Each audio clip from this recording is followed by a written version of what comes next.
સૌપ્રથમ તો આજની આ પ્રેસ વાર્તામાં તમામ મારા પ્રેસ અને ઇલેક્ટ્રોનિક મીડિયાના મિત્રોનું આ તકે હું ખૂબ ખૂબ સ્વાગત કરું છું. આપનો ખૂબ ખૂબ આભાર વ્યક્ત કરું છું.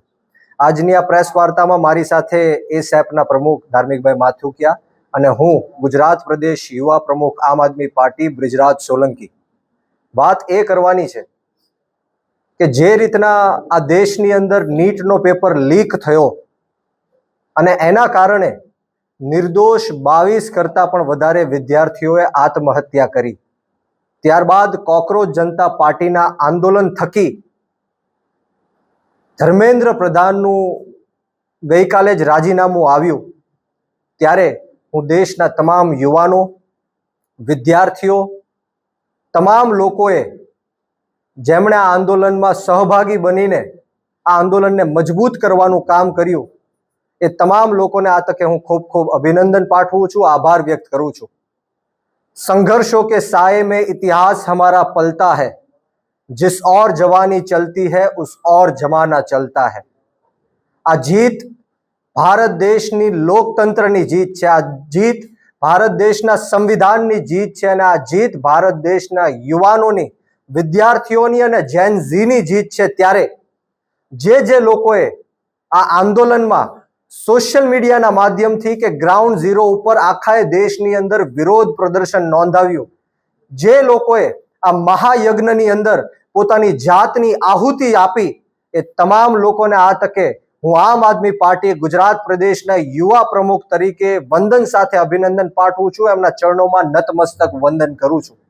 પરંતુ વાત એ છે કે જ્યારે ગાંધીનગર મુકામે, સત્યાગ્રહ છાવણી મુકામે જે રીતના બિન રાજકીય આંદોલન, ગુજરાત કોકરોચ આંદોલનના નામે અમે વિરોધ નોંધાવવા ગયા, આંદોલન કરવા માટે ગયા, ત્યારે ગાંધીનગર અને અમદાવાદની પોલીસ દિવસ રાત છેલ્લા 2 દિવસ સુધી અમારા જેવા આંદોલનકારીઓને, ક્રાંતિકારીઓને જે આંદોલનમાં સહભાગી બનવાના હતા એમને પકડવા માટે મહેનત કરી રહી હતી.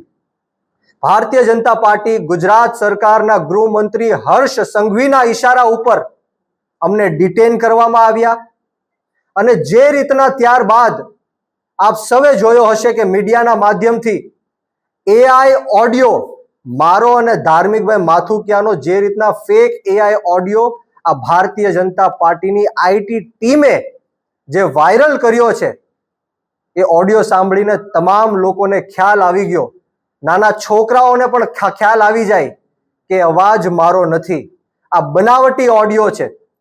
અમે એક જ મિનિટની અંદર જે થર્ડ પાર્ટી એપ્લિકેશન, જે એઆઈ વિડીયો હોય, એઆઈ ઓડિયો હોય કે એઆઈ ફોટોગ્રાફ હોય, એને સ્પષ્ટ કરતું એક એપ્લિકેશન છે, એ એપ્લિકેશનના માધ્યમથી એક જ મિનિટની અંદર અમે આ સ્પષ્ટ કરી નાખ્યું.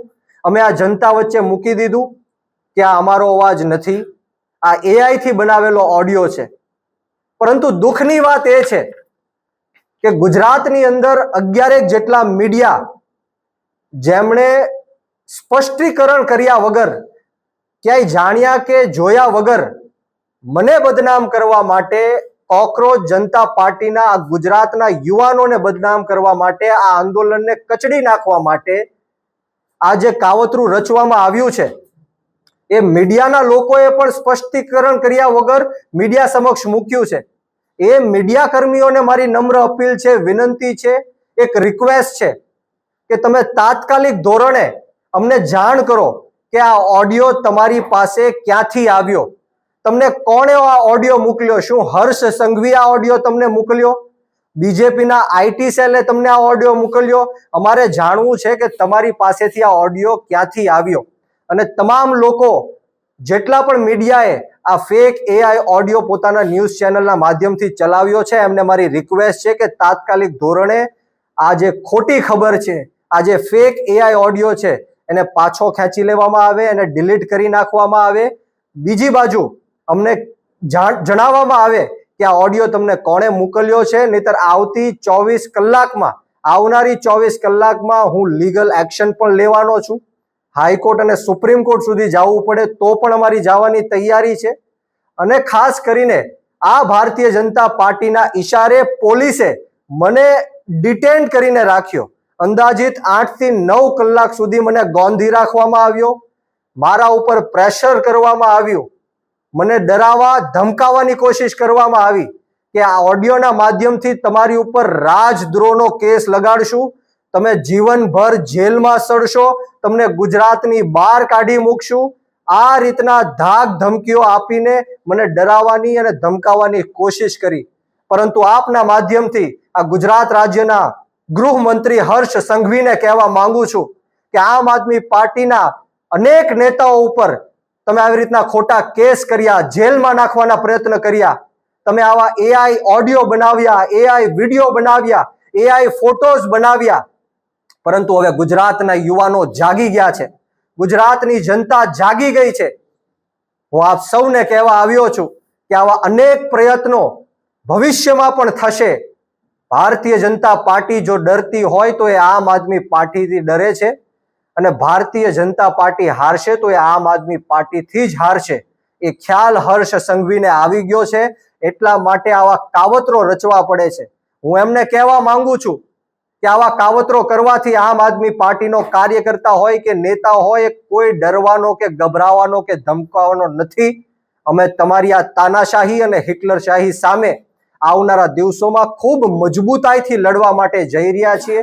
અને ગુજરાતના યુવાનોને હું કહેવા માંગુ છું કે આજે મેં ગુજરાતના યુવાનો અને આ દેશના યુવાનો જે પેપર લીકના કારણે જે 22 નિર્દોષ લોકો જેમણે આત્મહત્યા કરી છે એમની માટે મેં અવાજ ઉઠાવ્યો છે. જે રીતના 20 જુલાઈ જંતર મંતર દિલ્હી ખાતે હું ત્યાં હાજર હતો અને જે બર્બરતા પૂર્વક આ ભાજપના ઈશારે, મોદી અને શાહના ઈશારે આજે પોલીસે તાનાશાહી કરી, ગુંડાગીર્દી કરી, હિટલરશાહી કરી, 12 વર્ષની દીકરીઓના કપડા ફાડવામાં આવ્યા, એમની છાતી ઉપર પગ રાખવામાં આવ્યા, નિર્દોષ યુવાનોને ઢોર માર મારવામાં આવ્યો, લાઠીચાર્જ કરવામાં આવ્યા, ટીયર ગેસો છોડવામાં આવ્યા, માથાઓ ફાડ્યા, ફ્રેક્ચરો કર્યા. આ ક્યારેય દેશનો યુવાન ભૂલશે નહીં.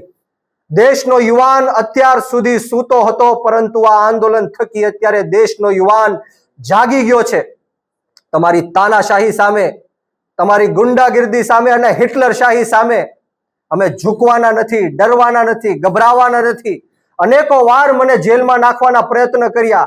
આ પ્રયત્નમાં પણ મને રાજદ્રોહના ગુનામાં ફિટ કરવાની કોશિશ હર્ષ સંઘવીએ કરી છે. ત્યારે આવનારા દિવસોમાં પણ ફેક એઆઈ ઓડિયો બનાવીને, ફેક એઆઈ વિડીયો બનાવીને, ફેક એઆઈ ચેટ્સ બનાવીને, ફોટોઝ બનાવીને મારા ચરિત્ર ઉપર ઘા પહોંચાડવાના ભારતીય જનતા પાર્ટી કરવાની છે. ત્યારે હું ગુજરાતની જનતાને વિનંતી કરું છું, ખાસ કરીને ગુજરાતના યુવાનોને વિનંતી કરું છું, આ આંદોલન આપણા યુવાનોનું આંદોલન હતું અને એના કારણે ભારતીય જનતા પાર્ટીએ ઝૂકવું પડ્યું છે, નરેન્દ્ર મોદીએ ઝૂકવું પડ્યું છે. સોનમ વાંગચુકજીએ જે રીતના 26 દિવસ ઉપવાસ આંદોલન કર્યું, આ એની જીત છે. ત્યારે ગુજરાતના યુવાનોને પણ હું વિનંતી કરું છું કે 34 જેટલા પેપરો લીક થયા, પરંતુ આજ દિન સુધી કોઈ આરોપીને જેલની પાછળ ધકેલવામાં નથી આવ્યો. ગુજરાતના યુવાનોએ જાગવું પડશે. યુવાનોને હું કહેવા માંગુ છું કે આપણે શહીદ આઝમ સરદાર ભગતસિંહને માનવા વાળા લોકો છીએ, રાજગુરુ અને સુખદેવને માનવા વાળા લોકો છીએ, 18 વર્ષના ખુદીરામ બોઝને માનવા વાળા લોકો છીએ. અશફાકુલ્લા ખાન હોય, ઠાકુર રોશનસિંહ હોય, રાજેન્દ્ર લહેડી હોય, ચંદ્રશેખર આઝાદ હોય, યુવાનોએ જ્યારે આ દેશની અંદર કુરબાની આપી ત્યારે જઈને અંગ્રેજોની ગુલામીમાંથી આ દેશ મુક્ત થયો છે. યુવાનોએ જ્યારે શહીદી આપી ત્યારે જઈને આ દેશનું લોકતંત્ર અને સ્વતંત્ર બચ્યું છે. ત્યારે આજે આપણો ભારત દેશ ખતરામાં છે. ભારત દેશને 140 કરોડ લોકો ખતરામાં છે. ગુજરાતના લોકો ખતરામાં છે. ગુજરાતનું યુવાધન ખતરામાં છે. ગુજરાતની મહિલાઓ હોય, ગુજરાતના મજૂર વર્ગના લોકો હોય, રત્ન કલાકારો હોય, મજૂર વર્ગના લોકો હોય, પશુપાલકો હોય, નાના મોટા વેપારીઓ હોય, આ તમામ ખતરામાં છે અને ભારત દેશનું સંવિધાન ખતરામાં છે. ત્યારે આ દેશના યુવાનોએ જાગવું પડશે, આ જ રીતના ક્રાંતિ કરવી પડશે. હું તમને વિશ્વાસ આપવા આવ્યો છું, ખાતરી આપવા આવ્યો છું કે આવનારા દિવસોમાં ગમે ત્યારે પણ ગુજરાત નહીં પરંતુ આ ભારત દેશની અંદર યુવાનો, મહિલાઓ અને ખેડૂતો ઉપર અન્યાય અને અત્યાચાર થશે. ત્યારે આ જ રીતના આમ આદમી પાર્ટી તમારી પડખે ઊભી રહીને તમારો અવાજ બુલંદ કરવાનું કામ કરશે, તમારા સંઘર્ષમાં સહભાગી બનવાનું કામ કરશે. વિશેષ વાતો નથી કરવી. આવો ને આવો સાથ સહકાર અને પ્રેમ યુવાનોનો મળતો રહે એવી જ માતાજીના ચરણોમાં પ્રાર્થના સાથે આપ સૌને બ્રિજરાજ સોલંકીના જય હિન્દ, જય ભારત, જય જય ગરવી ગુજરાત, ઇન્કલાબ જિંદાબાદ, યુવા શક્તિ જિંદાબાદ.